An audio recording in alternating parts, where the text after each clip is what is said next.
panicking. Panicking in fantasy baseball. Is it too soon to panic about certain players, about certain teams? Maybe we just need to relax. RELAX. And realize that baseball has just started.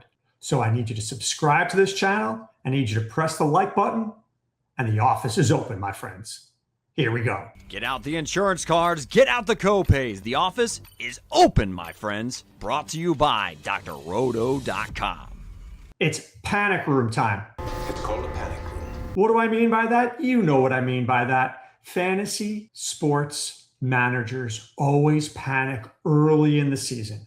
Always worried about, oh my God, this guy I drafted, he stinks. What am I going to do? I wasted a pick. I wasted a second round pick. I wasted a third round pick. You can't panic. Everybody stay calm. What's the procedure, everyone? What's the procedure? Stay calm. But I do have a few players that I would panic on.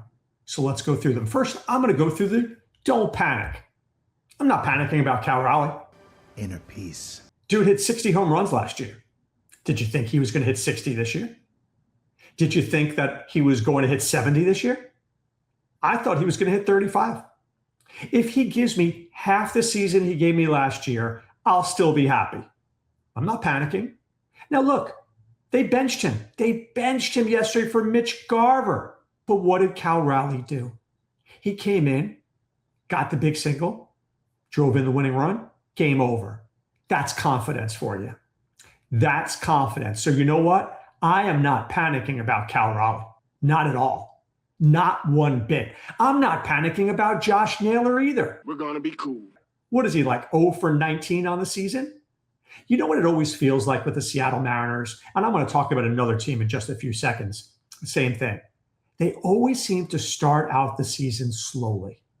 I don't know what it is in the Northwest. Maybe there's a little chill in the air. I don't know. Maybe the night games are a little too cold. I don't know what's going on there, but I know the Mariners always heat up as the season heats up. So I'm not panicking about the Seattle Mariners. I'm not panicking about Josh Naylor. I'm not panicking about Cal Raleigh. I'm not doing it. You shouldn't do it either. It has the words, "Don't Panic," printed in large, friendly letters on its cover. Start spreading the news. It's not easy to play in New York. And Bo Bichette is learning that. Now, I know that Mets fans are very upset because they lost out on Kyle Tucker, spent a boatload of cash on Bo Bichette, but Bo Bichette barely hit the ball when he was playing in Citi Field. He goes to St. Louis, drove in 2 runs against the Cardinals. So here's what Bo Bichette needs to do. He needs to relax. Relax. It's not easy to play in New York. Some guys can thrive in New York.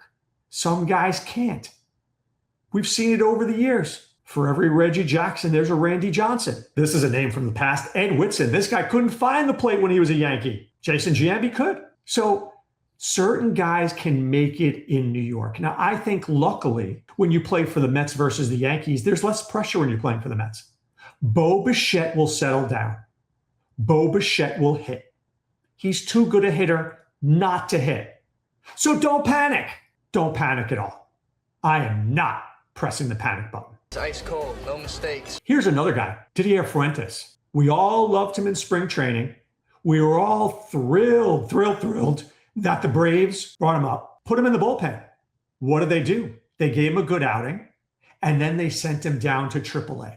Don't panic. They're ramping his innings up. They're ramping his pitches up, and he will be back with the team as a starter. And let me tell you something about the Braves. Chris Sale, fantastic.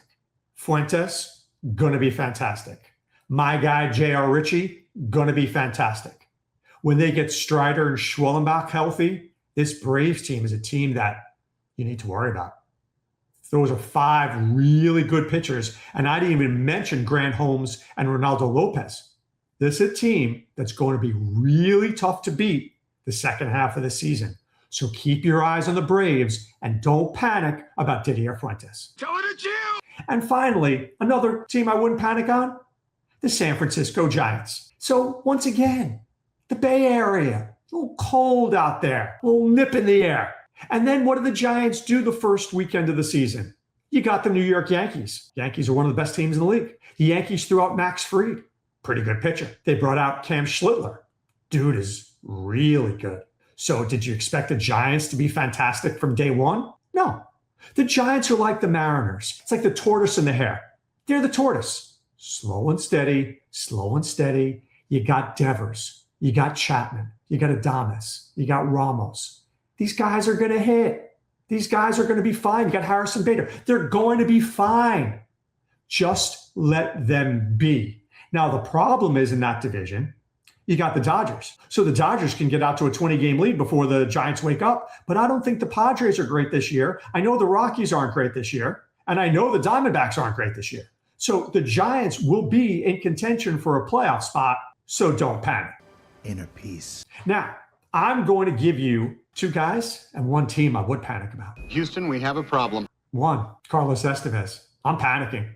Let up 6 runs, blew a save, and is facing an IL stint for an injured ankle. So why am I panicking? Because most likely you drafted him as your main closer. But Lucas Ursig has the best arm in that bullpen. And by the way, John Schreiber just got the save the other day. I don't know about Estevez. I was never a fan. I think Ursig is that effector guy that they bring in late in games. He gets the big outs. He just doesn't get the big saves. But Estevez, I'm pressing the panic button on. Cody Ponce. This was a guy who I loved coming into this year. I loved him. And the start against the Rockies, you knew was going to be good. Well, he was pitching well. Comes back from Korea, looks good on the mound, and then has to make a play, runs off the mound, and all of a sudden ends up being taken out on a stretcher. I thought for a second this was an Achilles. Doesn't seem to be. That's good news. Hopefully it's a hyperextension of his knee as opposed to an ACL or PCL or anything like that. They're awaiting the MRI, but any way you slice it, this guy's missing 6 to 8 weeks. Even if it's a hyperextension and he misses 2-3 weeks, you got to go back. You got to go back to the minors. You got to ramp up the innings. Yeah, I think 6 to 8 weeks. I don't think you see the true Ponce at this point until maybe June 1st, if we're lucky. So Cody Ponce, I'm panicking just a little. And then finally, I think I'm panicking about the Philadelphia Phillies. Look, the whole Nick Castellanos thing was a mess. Feels like something is just off with the Phillies. Now, what the Phillies have is good pitching. And when Zach Wheeler comes back, you're going to have Wheeler, Luzardo, and Sanchez, which is going to be so important to this team because I don't think the hitting is great anymore. Real Muto, I think he's lost a step. This guy was a football player. You'd be like, he's slow out there. Adolis Garcia has pop, but can't make contact. Bryson Stott hits 255. Justin Crawford, he's a rookie. Brandon Marsh hits 240. So if Harper is not hitting and Wheeler is not doing his thing, where is it coming from? Where are we seeing this team explode from? I don't know if it's there. I know the Mets are going to figure it out. I know the Marlins are playing pretty good baseball. Shock of all shocks. I'm not worried about the Nationals, but I'm slightly worried about the Phillies. I am. I'm not pressing the panic button just yet, but they are a wait and see. Hope you like what you heard here. Do me a favor.